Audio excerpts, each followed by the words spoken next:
Hey, phony homies, it's time for episode 5 of the Fake Football Guys show. Are you ready? Let's go.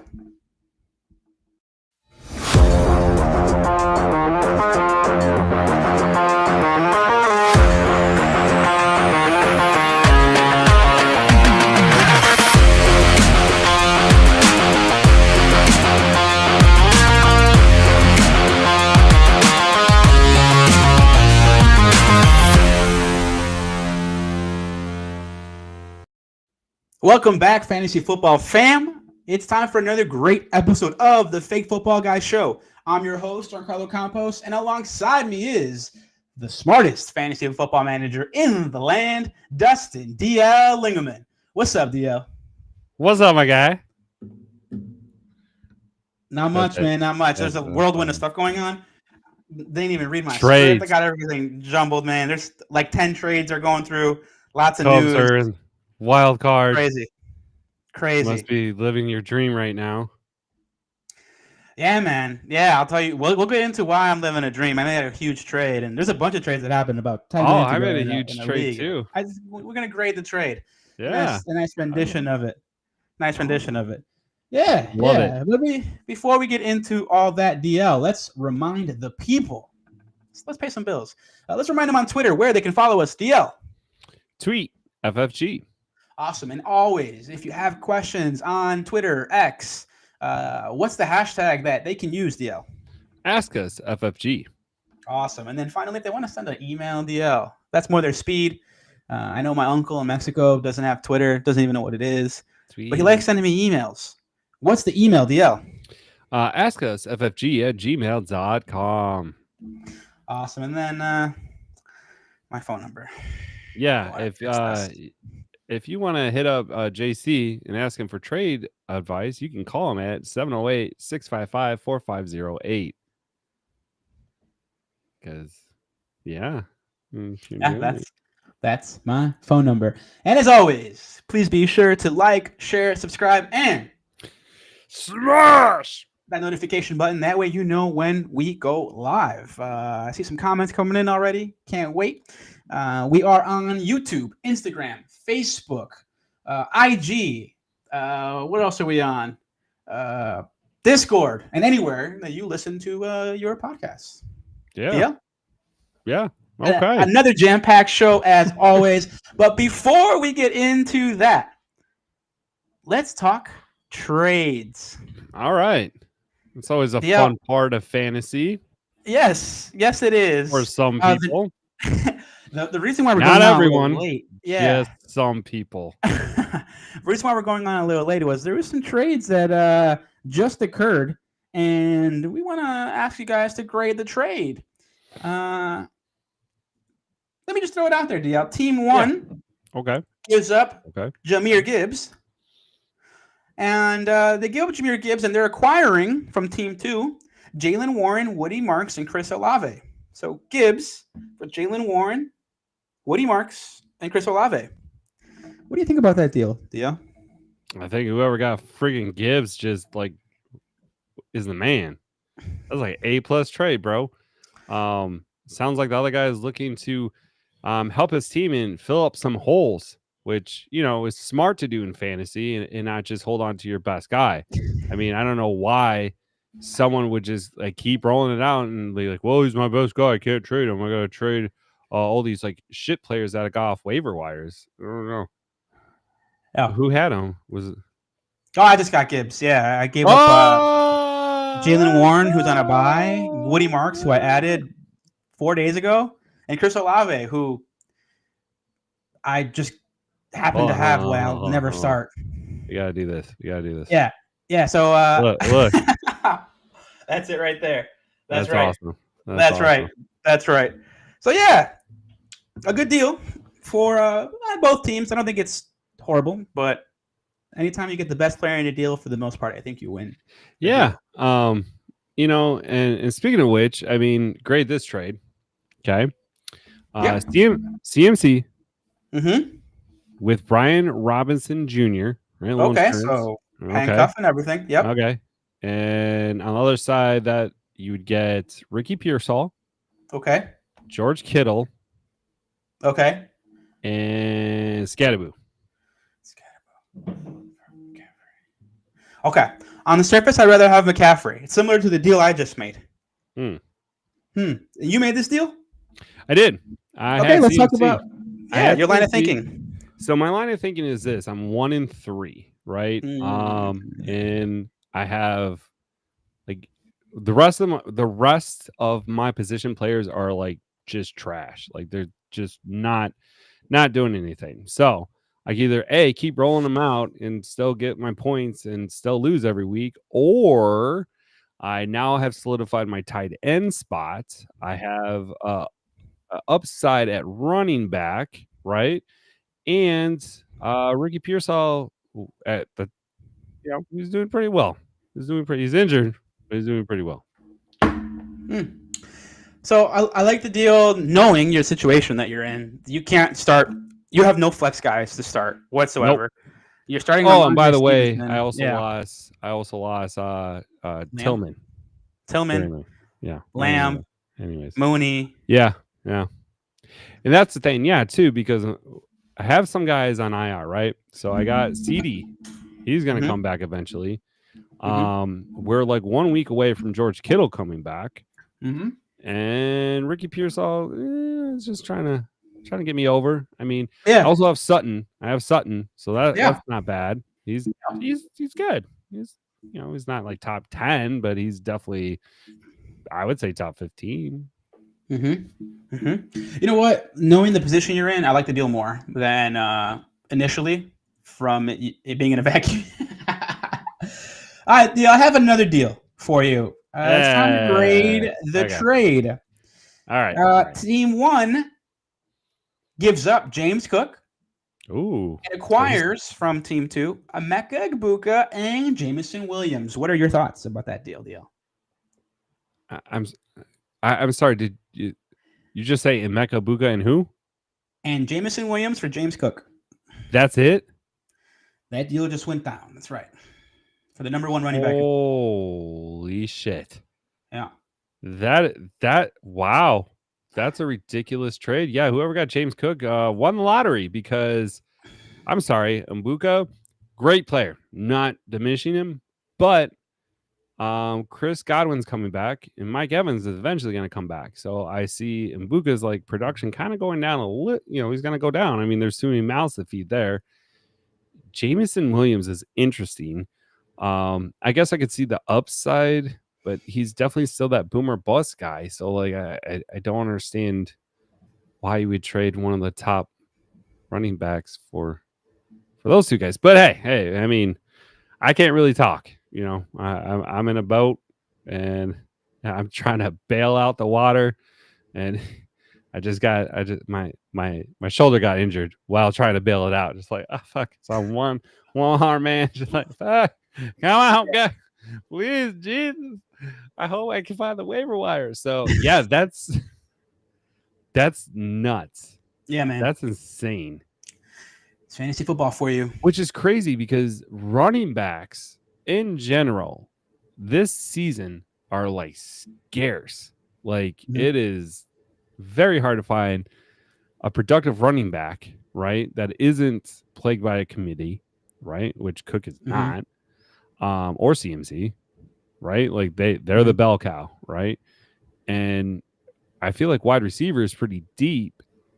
I don't know, like James Cook, I mean, I feel like could have got a little bit more. I feel like for James Cook, like, dude, you could ask for a little bit more, bro.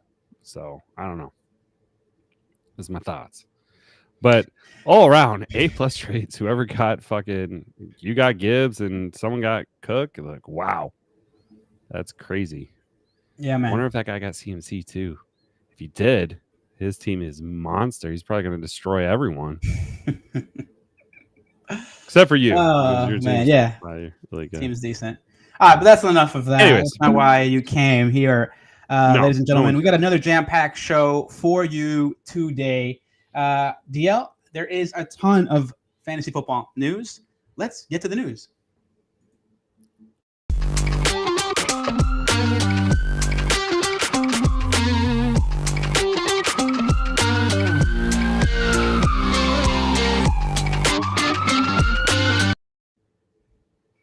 All right. Yo, whole lot going on. What you got? Whole lot going on. And in this version, I kind of put them together. I kind of put the news and the injuries together just because I was like, well, we only have that one slide. And that's really the news.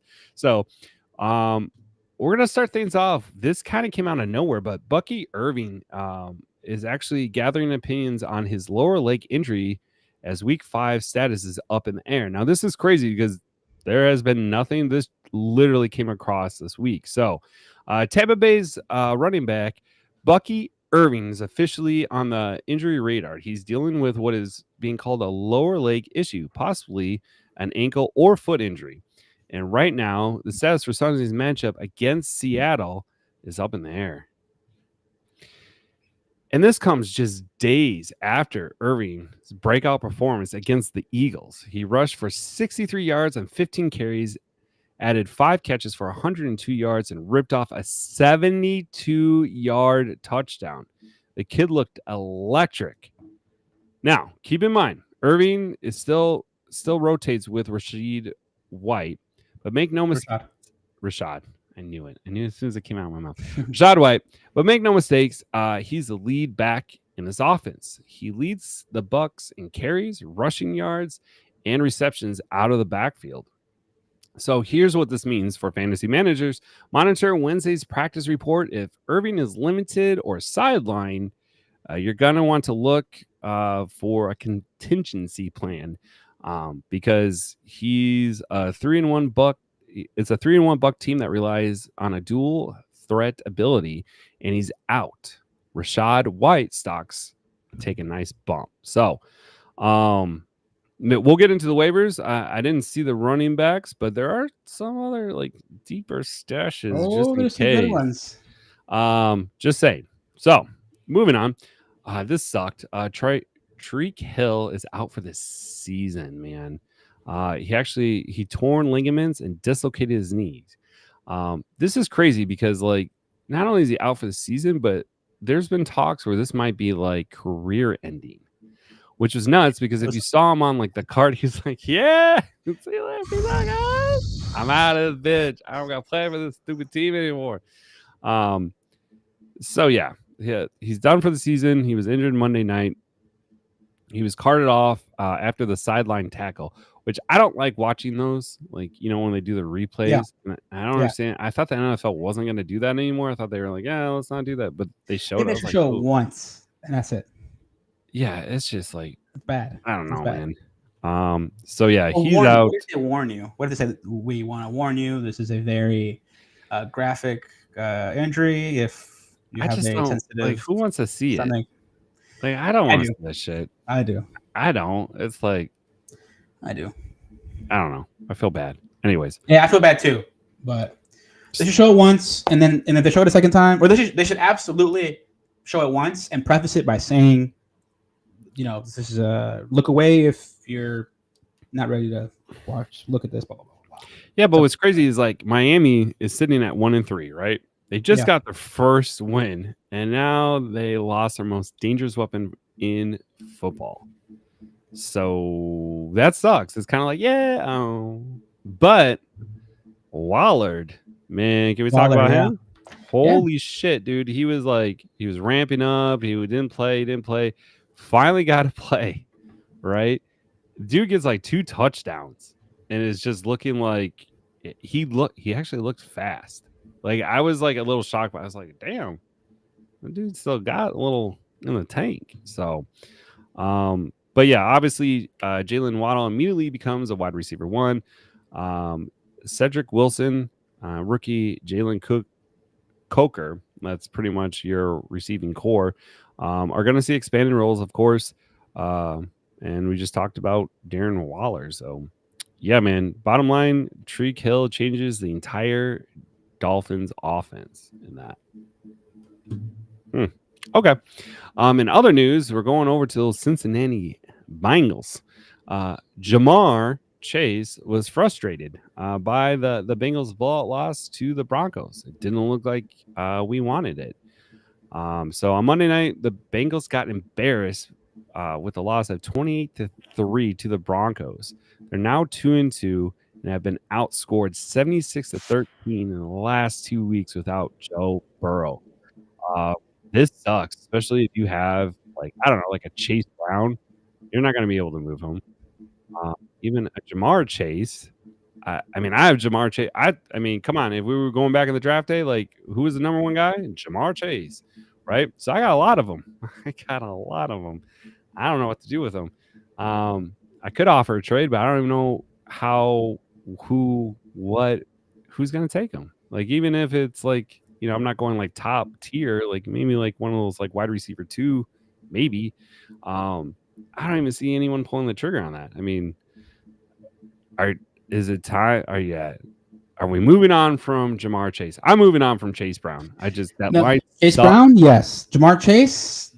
I mean, what does it mean to move on? I'm not cutting any of these guys. That's no, not. I'm not cutting. Not cutting. No. I would not cut Jamar Chase. No way. But am I benching Chase Brown if I have other guys? If I have like Scatterboo and I don't know Woody Marks, yeah, Chase Brown's getting benched. Hell yeah, he is. He's getting benched. Jamar Chase is a wide receiver 2 now. He's not a wide receiver 1 until further notice. Like, that could change in 1 week. It's fantasy. But as of right now, it's not looking good, man. It's not looking good. Yeah, man. So, yeah, I mean, but the crazy thing is that he's like calling these people out, right? He didn't really hold back. He said, we're not capitalizing on opportunities. Urgency is there, but we got to want it. Today, it didn't look like we wanted it. So he's like calling out his team. And then if you were watching Monday night, you actually saw they like cut to him. Like, you can see Jamar going up to the offensive coordinator, like tapping him on like the shoulder and be like, just like, what is going on? Blah, blah, blah, blah, blah. So bottom line, the Bengals need their quarterback back, which he's not really gonna see him anytime soon. I don't think Joe Burrow comes back this year. Because that was like, I think he crazy. will. You think he's gonna come back? Yes. Wow. Yeah, I think he's projected to come back week 14, if I'm not mistaken. I have him in a few leagues. I'm a big Joe Burrow fan. He's probably week 14, so playoffs. Yep. Damn. Mm-hmm. That's crazy. I'll tell you in just a moment. I actually have I saved the report here. Estimated return on December 14th. So, okay. If I'm not mistaken, that puts him at week 14. Well, T's and P's, bro, because I don't think it's happening. But here's my thought process. Like, I kind of thought, I would say it's water cooler talk if you still have a water cooler. I don't know. But what about like Kirk Cousins? I don't understand why the Bengals just don't go after him or put together some sort of deal. So somebody, because Browning, he's not doing it, bro. He's looking horrible. Like, and that was the whole thing too, is that you were kind of hoping, because this happened last year and Jake Browning came out and like it wasn't Joe Burrow-esque, but it was still like, wow, he's getting it done. Jamar's still looking good, he's productive, yada yada. But like, he is not looking good this year. And I mean, obviously it's the line. Like, there are things where you can honestly see like defensive ends just literally just running around the line like so easily. Like, they're not even trying to fucking block. It's crazy. But yeah, I don't know. What are your thoughts? Do you think they should go? Should they stick with the plan? Should they change? I don't know. I don't know. Shakir, yeah. No, I don't know, man. Shador. Yeah. Sure. Yeah, I don't know. It's interesting. Where are you at on it? I would go after Cousins, honestly. I mean, but it is the Bengals, and they're cheap. So they'd have to eat his contract, right? And then like, I don't know if that's the best option, just because like, what are you gonna do? Like, you're gonna have Kirk Cousins for like, a couple of weeks, and then Joe Burrow comes back, and now you have to pay like. That would be nuts to have your backup be Kirk Cousins on a team. So I don't know, man, but they need to do something. They need to change something, because it's not working. That's like, what is it? Two games now where Jake Browning just look horrible. Like, not even like, oh, okay, well, he's trying. It's like, wow, he looks like a deer in headlights. It's just not going well. So that's my thoughts Other injuries, just wanted to mention Malik Neighbors. This one sucked. He's out for the year because he tore his ACL during the game against the Chargers. So, man, there's a team out there, honestly. There's a team out there in fantasy land that literally has all these guys. Like, Yeah. literally. Bro, I've seen tweets. Just I've seen them. could you, man? And wow, that fucking sucks. So another one that popped up was my guy Ricky Pearsall. He's dealing with an injury as well too. Almost like a lot of people said it was season ending, but it turned out it was just a minor PCL issue, not season ending, but enough to make him questionable for Thursday night against the Rams. I don't know what the 49ers are going to do. They have no one because Ricky's injured. Ricky, boys in the head. And then you have Juan Jennings, who's like literally questionable every week with some random new injury that just popped up. So yeah, man. I mean, 49ers are in injury hell. That's all I gotta say. So 100%. Okay, that was the news. There's a lot of news. Hey man, before we go into waivers, I actually have some quick hits. Some J observations. I got. Oh yeah, okay. Yeah, you sent it to me earlier. I forgot about this. Yeah. All right, go ahead. I do have a few. Some quick thoughts from watching football this past week.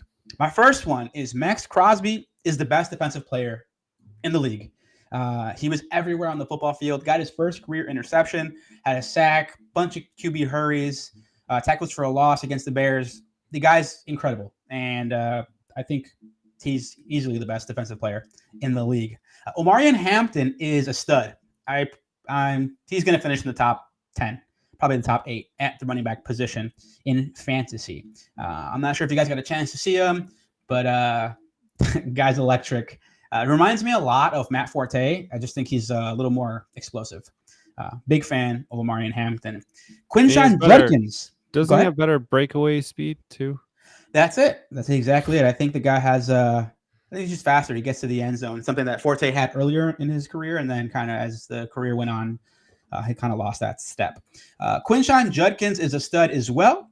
I'm seeing a top 15 finish, however you slice it, the rest of the way at the running back position. Quentin Johnston is the wide receiver 1 on the Chargers, and Ladd McConkey, as of right now, is the wide receiver 3. Sad McConkey is his new name. Woody Marks is this week's top waiver wire ad, and it's not close. And we'll get to that and tell you why. But I don't know if you guys got a chance to see that game. He got every game this season. His touches have been increasing. His snaps have been going up. And this week he looked really, really explosive in that Texans offense. He just has something that unfortunately Chubb no longer has. Just faster, quicker, gets to the hole, and he can catch the ball. So yeah. My thought on that is that like I saw that coming. So in my like deeper league, my 14-man league, like I literally dropped Woody Marks, and then I was like, oh man, I just have a feeling about this kid. So I picked him back up. No one touched him. I was like, hell yeah. Lucky. Now I'm like, oh, here we go. Lucky. Woody Marks time. Yeah. Because like I think everyone kind of had that thought anyways. They're like, Nick Chubb, like he's just kind of a shell of a player, which sucks. I love Nick Chubb. I think he's awesome. And it sucks to see him like, not dominate like he used to. But I mean, it's weird watching like some of these guys that we've been saying for like years, they're starting to fade. And now we're getting like, I mean, it's just the way the NFL, not for long, right? But yeah, Woody Marks, probably the guy to add. This week. Top RB2. I think RB2 is the floor. The floor. I think he's got high RB2 upside. We'll see though. We'll see because that whole offense kind of out of whack, So we'll see. With Malik Neighbors out, Wandale Robinson and Darius Slayton are interesting names. I think it's Darius Slayton time. That's what I think. But keep in mind, okay. This past week, Jackson Dart started, and he's going to start the rest of the season. And it looks like they're not, they're keeping him on a tight leash, let's say. He had 111 passing yards, if I'm not mistaken, 50 rushing yards, and a rushing touchdown. So he's not going to pass the ball a ton. So don't expect them to, be great or have flex appeal every single week. I don't think that's going to be the case. Drake May will finish in the top 10 at the quarterback position. I believe he'll finish in the top 7. He has top 5 upside every single week moving forward. Bench running backs versus the Browns. Bench them all against the Browns. Between David Montgomery, Josh Jacobs, Chase Brown, they had 57 carries between those running backs for a total of 108 yards. Oh, a total?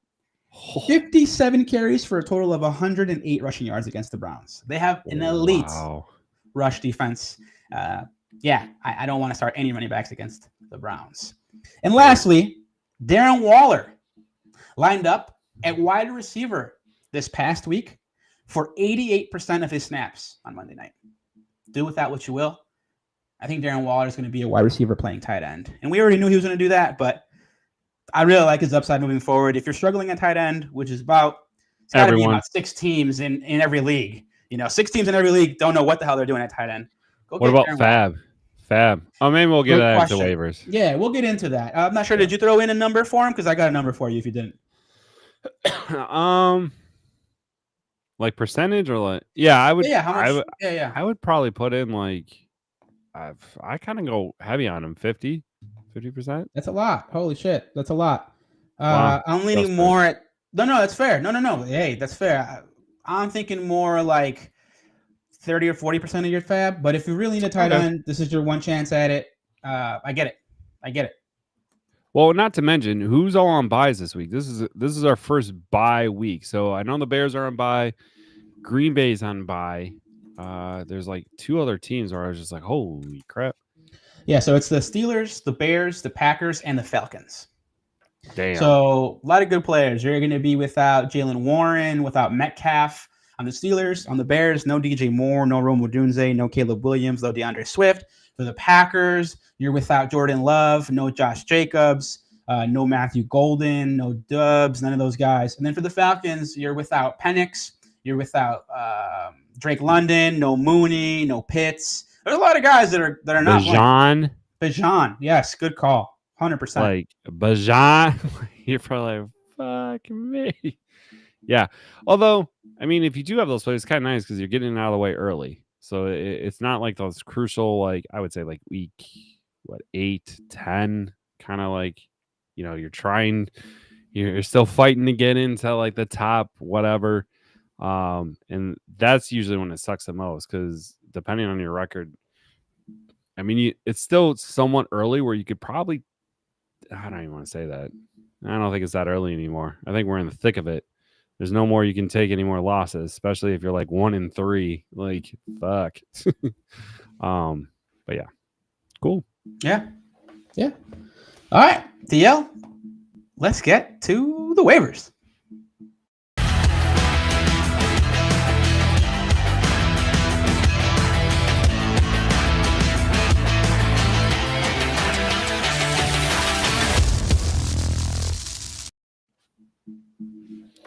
All right, so I'm going to start things off with QB. Starting things off with Tua Tagovailoa for the Dolphins. He's rostered at 48%. Next game he goes up against the Jets, and they're dog trash. They're just horrible. Jets suck. Their defense is not good, and they can't help but shooting themselves in the foot. So, anyways, Tua gave us a mixed bag in Week 4. Wait, they just played the Jets. Anyways, that's not his next game. My bad. With 177 yards, touchdown, Darren Waller absolutely popped off in his Dolphins debut with 2 scores. The good news. The bad news, Tyreek Hill is done, which we talked about. I trust Tua to be like a low end starter in Week 5 because he's going against the Panthers. That's why I was excited. Okay. And Carolina just let Drake May, which you mentioned, JC, drop 27 fantasy points on them. So this is a juicy matchup, if I must say myself. Tua is a borderline QB1 this week. And if he's on your waiver wire, I would spend close at like maybe 5% on the FAAB to grab him. Okay, moving on. Marcus Mariota for the Commanders. He's rostered at 20%. He will be going up against the Chargers this week. One thing to kind of keep in mind is just pay attention to Jaden. just because he's not officially out. He's just questionable. So Marcus Mariota dropped 20 points against Atlanta in week 4. And get this, he's hit at least 20 in all 4 of his appearances with Washington over the past 2 seasons. 20 points, folks. Now, keep an eye on Jaden Daniels' knee. If he's back in week 5 against the Chargers, Mariota takes a back seat. But if Mariota gets the start again, he's a low-end QB1 option across all leagues. If you're hunting at quarterback, I'd throw around 5% of your FAAB to stash him. And then we're going to jump over to New York. Jackson Dart, which we've kind of already talked about a little bit. He's rostered at 49%. That's why I put him on him, just because, let's talk about Dart. Honestly, he'll be at the very top of this week's list if, which he did. Neighbors went down. That's a huge loss, and it stinks because Neighbors was going to be his go-to guy all season.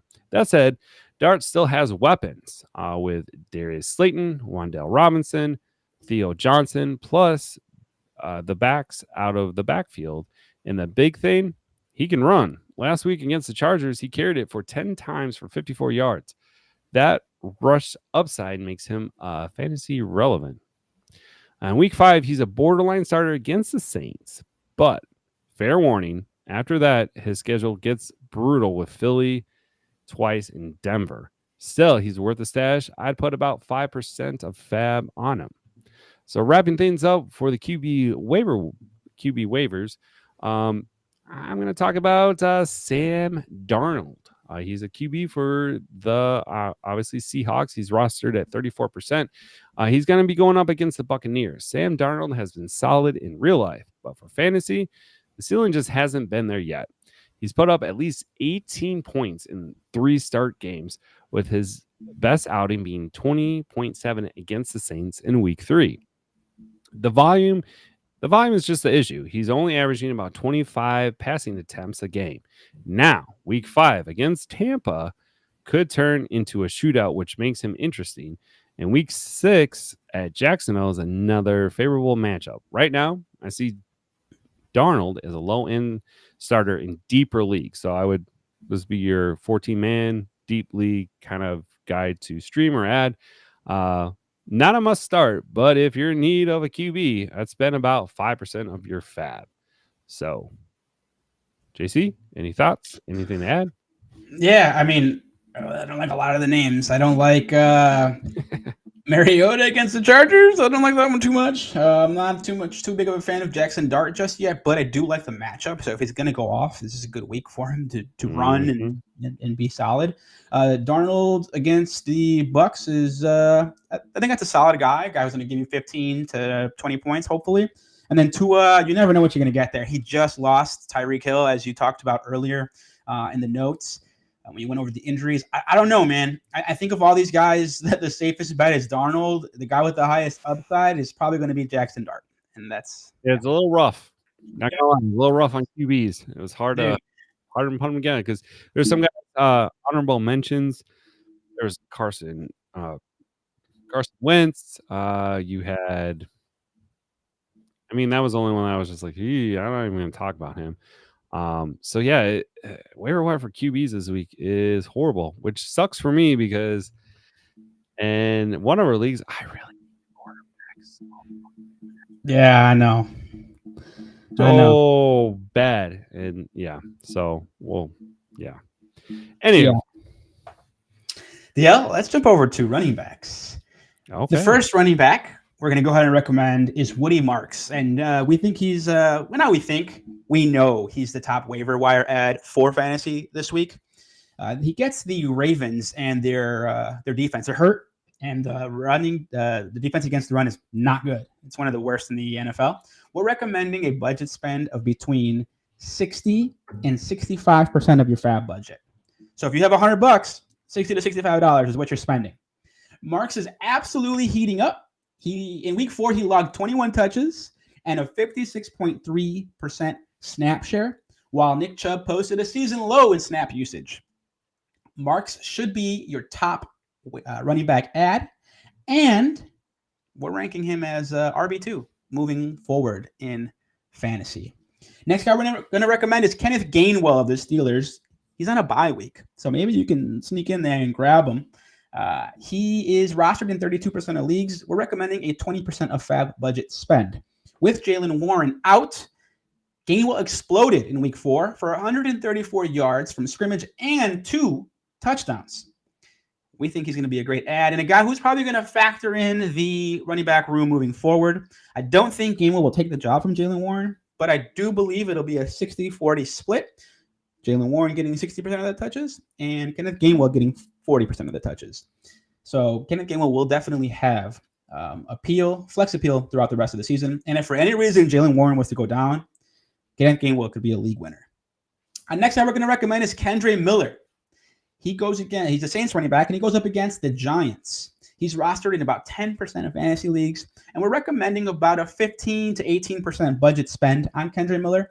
Now, Miller's getting more opportunity. In week 4, he rushed for 65 yards and a touchdown on 11 carries as part of the split with Alvin Kamara. We're thinking he could be a flex play moving forward. Not every week, but most weeks. And here's the kicker. There are rumors swirling that Alvin Kamara might get traded. So if he were to get traded, you're talking about another potential league winner in Kendre Miller if he takes the job. We've been recommending Kendre Miller for years now, and this year he's finally healthy. So if he's out there, go get him. Final running back we're going to recommend is Justice Hill of the Ravens. His next game is against the Texans, and he's rostered in about 12% of fantasy leagues. We're recommending between 7 to 10% of your FAAB budget on Justice Hill. Now, Hill took over. He took advantage of injuries in Baltimore. He put up 117 total yards and 2 touchdowns, playing over 50% of the snaps this past week. We think he's a good running back to add, and another guy that, if for any reason Derrick Henry were to go down, Justice Hill could be a league winner. DL? Okay, so have some thoughts. All right, yeah. So I'm going to back it up.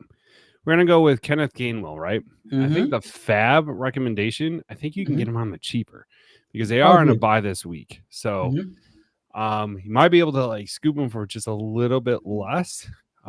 So I would, because I don't think everyone, especially with other teams that really need someone to start this week, I don't think they're going to be targeting Kenneth Gainwell. I think that's like a luxury if you're doing well at running back. So just thought there. My other thought was Kendre Miller, right? Now, this guy is definitely a stash dude, I feel like, right? Because this is what I see, right? The Saints, they're done, right? I know you got Alvin Kamara, right? The running back, which they extended, right? So I think this is a sneaky stash just because, if I was the Saints, why would I want to, burn out my best running back on a season that, honestly, probably isn't going to do much? I would probably want to see what I have in Kendre Miller, right? So I could see his production actually going up quite a bit just because of the simple fact of why would you want to, once again, hurt your best running back, right? And not to mention Alvin Kamara is getting a little long in the tooth, right? So why not just go ahead and let's see what Kendre Miller can do. Let's throw him in there. 100%. Let's give Alvin Kamara a little rest. That team's going nowhere, right? It's going nowhere. It's exactly what the Giants did. They switched out Russell Wilson to Jackson Dart to see what they got. You got to know what you got because you're thinking about the future. It's not just this year. You got to know what you got in the future. Well, and Brian Dable's on the hot seat. Right? Yeah, that's it. He's just sorry, Russ. I loved you in Seattle, but I don't want to lose my job. So that's right. I think that. So that was just my thought about that. Kendre Miller, I'm very interested in just because of that thing. I'm not saying it's gonna happen. I'm not even saying the Saints are yeah, that's a good idea. You could still see a lot of Alvin Kamara. But also keep in mind Taysom Hill's coming back too. So I feel like he'll have some play somehow, some way. You think they'll put him at quarter? You know what? Now that you bring that up, sneaky guy to add. Do you know when he comes back by chance? I think this week, bro. No way. Let me look real quick. I swear to God, he's there's been reports that oh yeah, Taysom Hill. You're right. He's Taysom Hill's return timeline is uncertain after a chest injury and a torn ACL late last season. However, the Saints recently opened a 21-day window for him to return to practice on September 29th.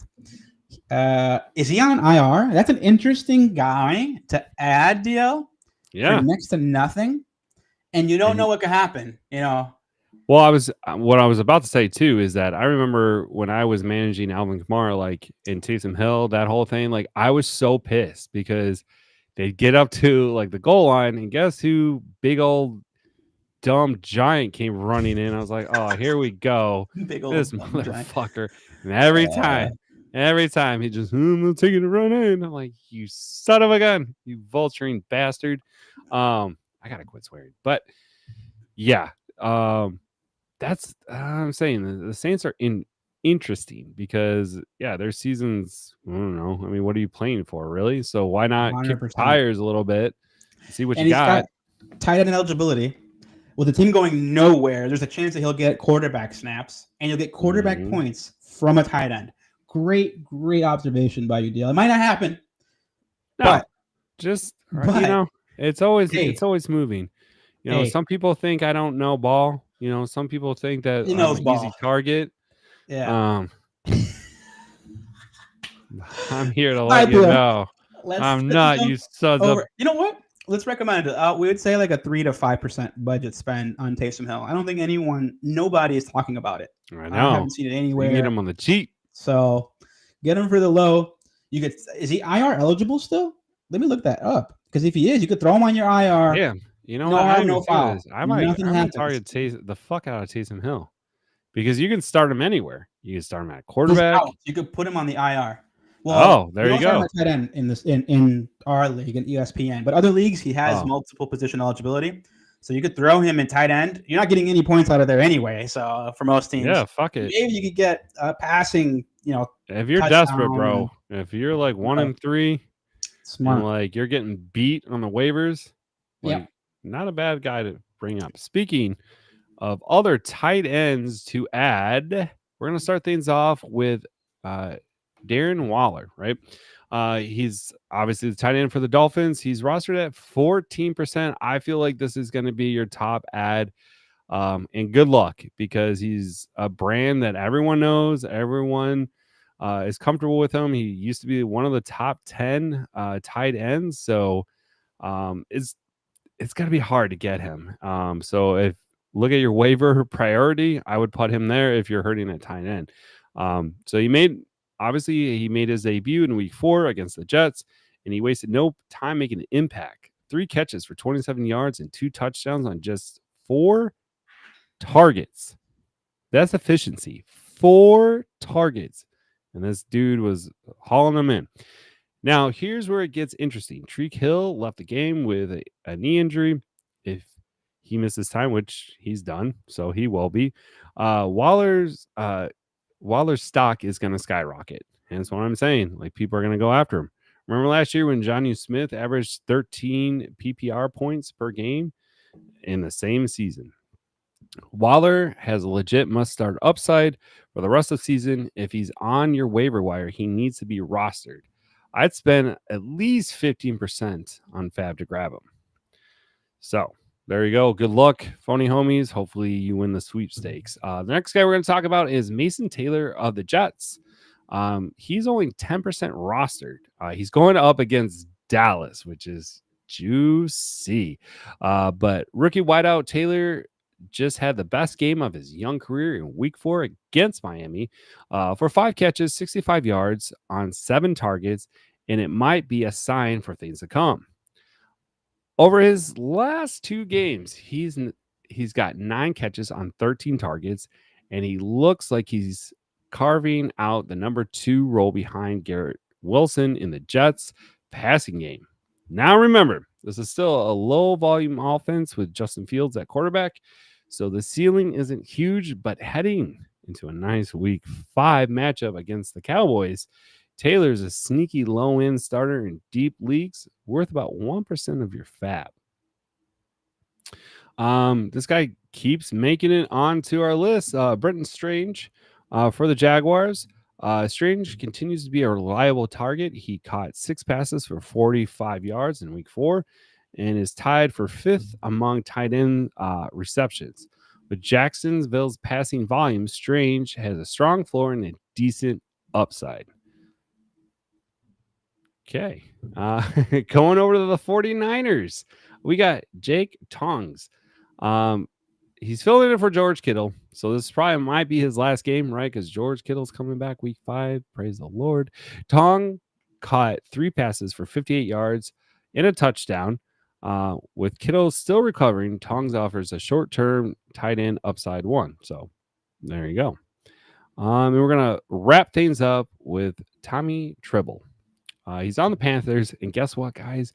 0% rostered, which makes sense because I didn't know his name until this week.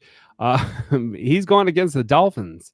So Tommy came through in week 4, filling in for Jatavian Sanders against the Patriots. 5 catches, 42 yards, and a touchdown on 8 targets, which is solid production, if you ask me. Now, Sanders is likely out again in week 5, and the Dolphins have actually struggled against tight ends this year. Jalen Coker might make his season debut, but Tremble should still see enough work to be a viable streaming option. We're going to recommend if you're desperate at tight end, he's worth a stash. I toss about 1% of your FAAB for it. And that'd be them tight ends. I like them. There's some guys on here, man, that are interesting. Brenton Strange is interesting. Mason Taylor had a decent game, had some transaction movement, let's say. There was some passes coming his way. He was involved. And then Waller, I don't know, man. An enigma. I don't know what that rapper turned tight end is gonna do, but it's gonna be interesting. The thing about that is, like, it's kind of weird. 2 thoughts, right? Number 1, it's kind of like we're doing a reverse here. Like, it used to be tight end wasteland, right? Now it's like running back wasteland. It's like, holy crap, can I get somebody who can get me something, right? So there's that thought. The other thought I have is with Darren Waller is Darren Waller is that, like, yeah, he had an amazing game against the Jets, but does he come back down to earth? You know what I mean? I do. But at the same time, the Dolphins, like, offense, like, I mean, we've been saying it all throughout the show, without Reek, man, like, someone's gonna have to step up, and it might as well be him. But yeah, tight ends, there's some out there that are streamable for sure. Maybe like sneaky stashes. Man, I like it. All right, let's jump over to wide receivers. Yeah, let's jump over to wide receivers. The first wide receiver we're going to recommend is Romeo Doubs, and he plays for the Packers. He goes up against nobody this week because they're on bye. So he's rostering about 30 to 35% of fantasy leagues. We're recommending about a 15% FAAB budget spend. Doubs he remains a strong deep threat play. He's going to be a flex guy. The real reason why we're telling you to add him is because he had a touchdown this past week, and it looks like he happens to be a guy that Jordan Love likes to throw the ball to in the red zone. So Romeo Doubs, if he's out there, go get him. A next guy we're going to recommend is Malik Washington. This is a guy I'm excited to see. Because of the Tyreek Hill injury, he gets an opportunity now here to take over, as a wide receiver 2, because Jalen Waddle is still there. Malik Washington of the Dolphins goes up against the Panthers this week. We're recommending about a 10% FAAB budget spend. Look, the Dolphins are not a good team. They're going to be playing from behind in a lot of games, and Tua's going to be throwing the ball. We just think that Malik Washington's going to get opportunities. He's a very, very explosive player. When you guys see him, he's going to remind you a little bit of Calvin Austin and Tyreek Hill, guys like that. He's fast. So it's going to be exciting to see what he could do. A guy who's going to have some crazy weeks and then some bad weeks. Malik Washington, if he's out there, and you can get him, $10. Next guy we're going to recommend is Darius Slayton of the Giants. He goes up against the Saints this week. He's rostering about 5% of fantasy leagues, and we're recommending about a 10% FAAB budget spend. The real reason why we're recommending him is Malik Neighbors is out for the rest of the year. So somebody has to get those targets. It's going to be between Wan'Dale Robinson and Darius Slayton. I happen to think it's going to be Slayton time. So we'll see.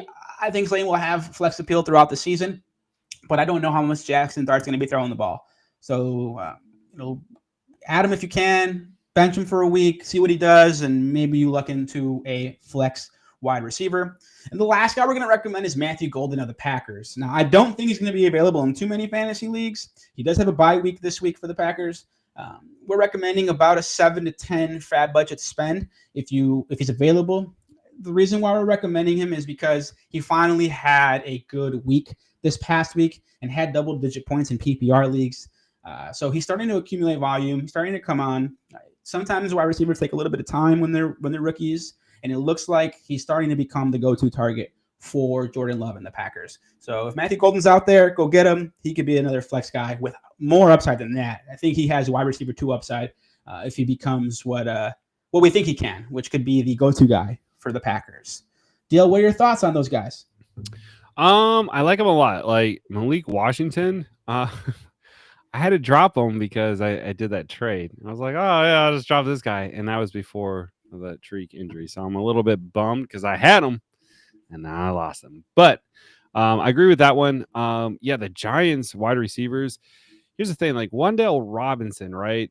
We were talking so much about him, like I think it was last week. He was like getting targeted like so much. You're like, all right, like he's getting the targets. He's not going deep, but he's got that floor. And then last game, I think he was targeted 3 times. So I was like, son of a gun, what is happening? So I agree. Darius Slayton, I think, is going to be the more appeal, if you will, but absolutely, I don't see Dart like ripping it down the field for that. Or if he does, man, you better hope and pray he can Slayton can like haul that in. Now Matthew Golden, I think he finally got his first touchdown, if I'm not mistaken, last game. There's a bye, so you might be able, if he's out there, which I think a lot of people did draft him, so I would be shocked if there's a lot out there. Yeah, but would you trade for Matthew Golden is the real question. I don't know. I don't know what I could give up. Maybe a quarterback's on a bye, and you can give up if you have 2 quarterbacks, you can give up a quarterback for Golden, or maybe you could give up like a backup handcuff running back for Golden. I don't know what you could give up for him. Depends on the league, what a manager needs. Yeah, well, and that brings another point too, is because like a lot of these managers, right? Like, especially if they drafted, and we say this all the time, don't fall in love with your guys. Like, for example, I had CMC, the best running back ever. It was like, well, I got to move on, bro, because I'm not going to win, right? And that's what the reason why I'm bringing that up is if you did draft him, right? Like some of the managers are like who are hurting, but they drafted Golden, let's say like in the 4th round or something crazy like that. It's going to be hard to kind of like pry him apart, but I think you could honestly trade for him, like maybe like a flex, like a wide receiver 2, maybe buy low is what I'm trying to get at. For Golden? Yeah. The only thing I would say this is that the Packers are very interesting because like we were talking about this before we went live, is that I feel like with the Packers, it's going to be like one of those weeks where it's a Romeo Doubs week. Oh my gosh, he did so well. Like there he is. And the following week, it's going to be a Josh Jacobs. And then it's going to be this like rotation of like their players going off. So that would be my only like cautionary advice, is that like he's not going to be like the guy where he's constantly getting targeted and he's just destroying people, because Green Bay is really doing good at like spreading the ball, like spreading it very well. Yeah, it's true. So there's that would be guy, maybe Tucker Kraft, right? Yeah, and then there's Tucker Kraft too, who's like he's like popping his knee in like halfway. He's like, all right. Yo, what a monster that guy is. I said it during the draft episode. I was like, man, Tucker Kraft, bro, he's gonna be the guy. Yeah. And hopefully people out there listened. So real quick, we do want to recommend a defense, as we usually do. The Cardinals play against the Titans, the worst team in the NFL, or second worst in the NFL. We're recommending, just a few FAAB budget dollars, 2 to 5 for it. And it's because the Titans are still searching for their offensive identity. They don't really have one yet. Cam Ward's been pretty shaky. Definitely think this is a good week for the Cardinals defense to put up some good points and give you double-digit points in the defense position. All right. Dion, really quick, I wanted to give... Hold on. We got a question. Yeah, trade question. So here we go. It's from AJ. I don't know if I messed up or not, but I just traded JSN and Mbuka for Jamar Chase and Nico Collins. My Okay. thought is this. Let's see. So JSN, that man, that's kind of a hit. I don't know. I feel like it's kind of fair because here's my thing. Imuka, Emeka. Amuka. Okay. So, anyways, my thought is this: is that as we said kind of earlier in the show, that like he's probably not going to see a lot of targets once Mike Evans comes back. Chris Godwin, his comeback, he didn't have like the best game, but obviously it's his first game back, knocking that rust off. So I think Mbuka, you're gonna start slowly but surely seeing his like production kind of dwindle down. So I feel like it's kind of a fair trade because with Jamar Chase, he's Jamar Chase, dude. Like they're gonna figure it out. They're gonna figure out a way to get him the ball. So I feel like that's an upside. JSN, I'm really high on. I think he's going to finish probably like top 10 wide receiver this year. That's just Top my 5. thoughts. Nico Collins, the only thing that sucks is like, man, CJ Stroud just is not like, I don't know. He just looks like pretty mid to me this year. Like, I don't really see like an upside to that. But Time out. Just to go off of that, Josina Anderson, everyone should follow her. I hate following her, but I love following her. She dropped a little bit of a nugget. She likes to do this. And she said in her tweet, I'm going to paraphrase here, that when the truth comes out about what's going on for the Texans, everyone will understand why CJ Stroud is playing the way he's playing. I'm guessing, and what a lot of the comments from Texans fans were saying, take that with a grain of salt, is that there is a rift between the coaching staff and CJ Stroud. I think specifically the offensive coordinator and CJ Stroud. He's wanting to do one thing and CJ Stroud wants to do another, and they're just kind of butting heads. So I don't think Stroud is really this mid, I guess. He's not bad, but he hasn't been what we think he is, Dude, he wasn't like, I mean, okay. So put a bow on your question before we get too deep into our thoughts. No, you didn't mess up. I think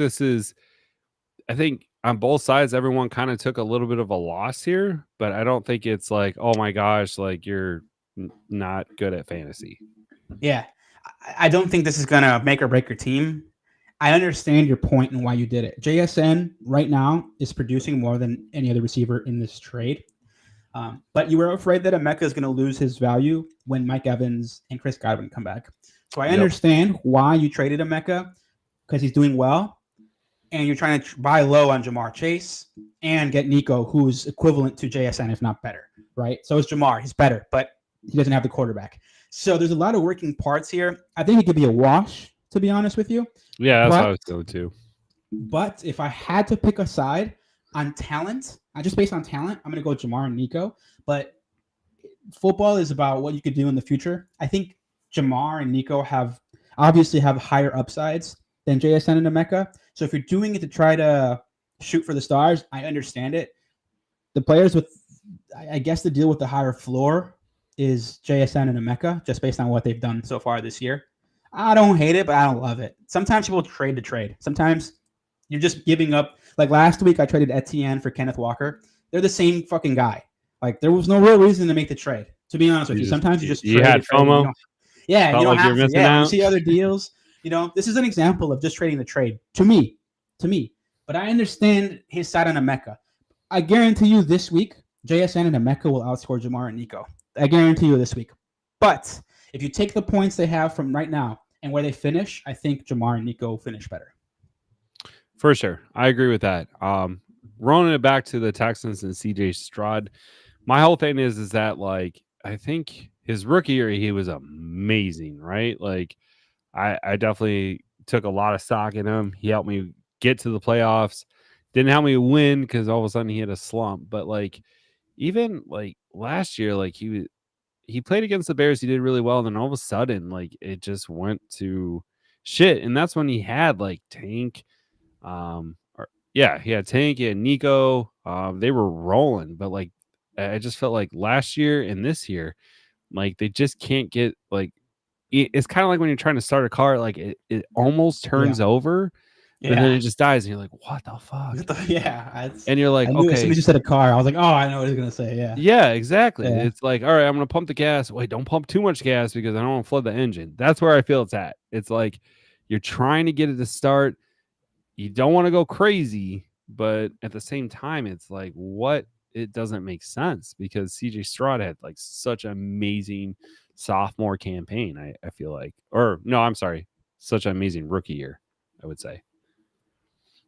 Yeah, But 100%. anyways, Agree with you. Agree.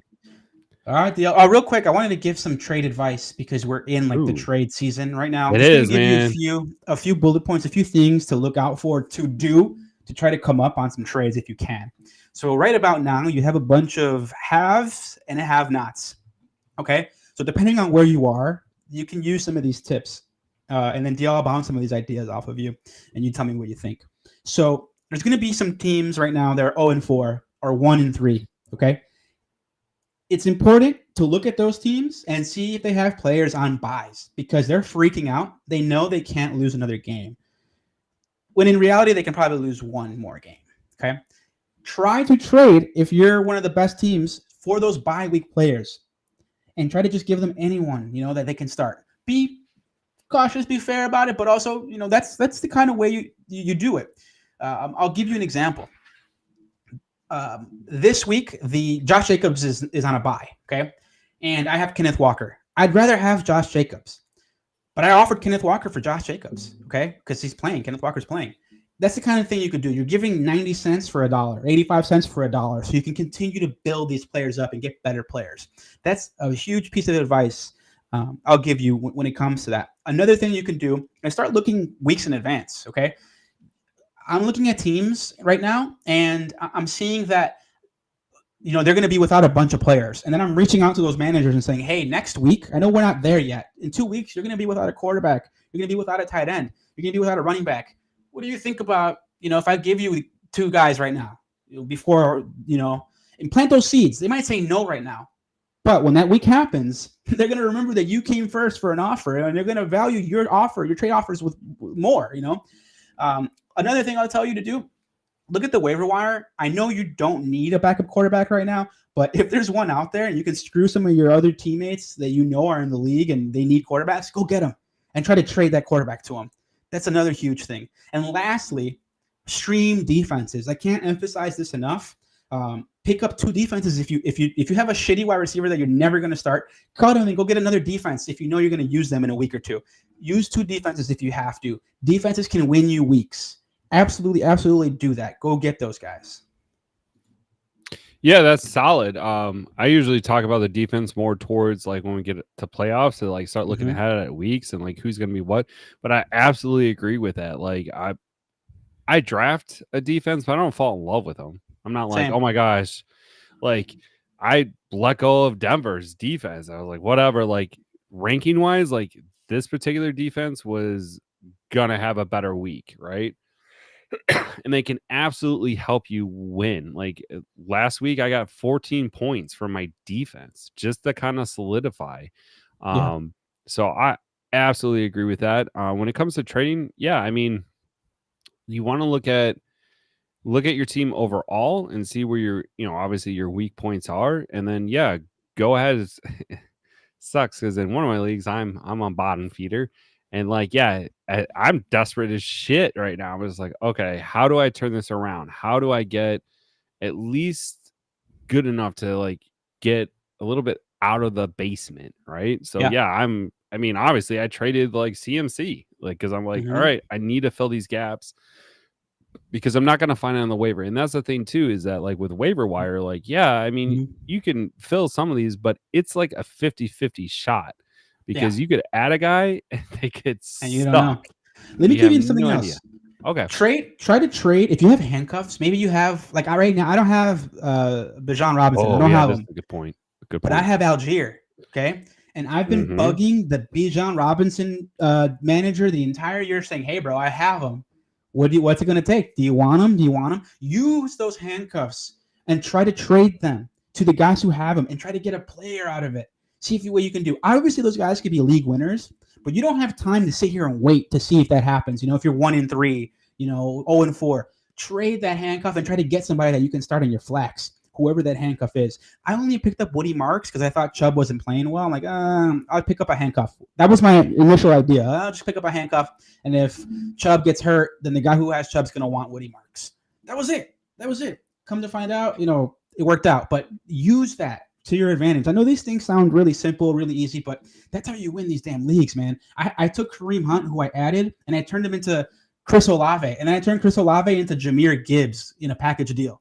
And that was just because I was active on the waiver wire. That's it. Not because I know more than anybody, not because no other reason. I just took a nickel, turned it into 10 cents, turned it into 15 cents, 25 cents, 50 cents, and then I got $1 out of it. You can do that too. Your year is not over. Or even like a Blake Corum, right? Yeah, great guy. I need him. Yeah. So there's so that's another thing too, is like running backs is probably the most injury prone position on fantasy. So yeah, like even if you're doing well, you're like, I don't really need one. Look and see who, like, if these handcuffs are available, because if you got room on your bench, absolutely store them, because what's going to happen is like someone's going to freak out. At that point, they're going to be like, I don't know what to do. Like, and you can definitely turn 50 cents into $1 or what have you. Slowly, slowly. Like, yeah, I want to go and be like, hey, you want this? Like, Olave for, Jahmyr Gibbs. No, that's not how that works, but no.